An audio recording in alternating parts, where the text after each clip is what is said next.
I mean, I just want to repeat that Pauline's 100% correct. But basically, to keep it simple, I mean, this is a race-based entity with the constitutional power to veto policy decisions of the elected government. And if they don't get their way, off to the High Court. Now, there's been a working group advising the government. One of the members of that group is the law professor Megan Davis.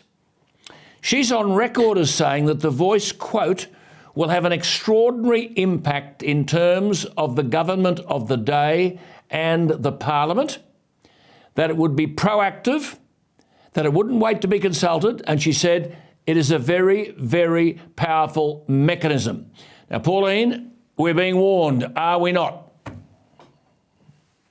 We're definitely being warned, and I'll tell you another thing too, that it can be challenged in the High Court. If they're not consulted, they're not happy with it. Even Mark Dreyfus admitted that it could be challenged in the High Court. Now the question is, who's going to pay for this? The taxpayer? Yeah. If you constantly drag the High Court. Yes. So people must be very mindful of this, of what's going to happen. But Alan, in that paperwork also, they say the Parliament and the executive government must, in writing, be advised or consult with the Voice with regards to proposed laws and policies.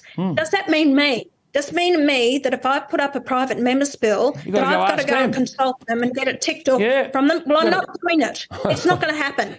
They didn't elect me, and it's not going to happen. So it's not just the government this has to do this. They talk about the Parliament and the executive, and the executive is also the Governor-General. So does that mean that they have to be advised by the Governor-General as well? It is absolutely ridiculous what they're putting to the Australian people. And I can only warn people, it's fraught with danger for us and future generations. Do not vote for this. Absolutely, good on you. Well, I'd leave it. Paul Kelly, the editor-at-large of the Australian newspaper, very sensible bloke, said the Voice, that's what Pauline has just said, but this is what he says, the Voice can make representations on almost anything, from the conditions of Indigenous people to tax, social, economic, resources, cultural, defence, foreign policy.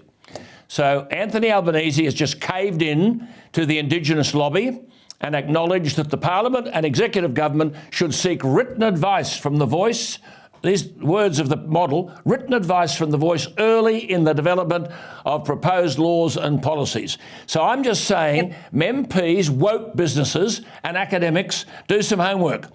Understand what this is about, or don't you have the guts of Pauline Hanson to identify, are you too frightened to disagree? And too bad if the advice from the Voice differs from the advice of the 11 Indigenous democratically elected members of the federal parliament, whose claim should be listened to. I mean, Pauline, I think on this issue, the Prime Minister's dug his own grave. All that's left for us to do is to fill in the topsoil, put a plaque in the ground which says of the Voice, RIP.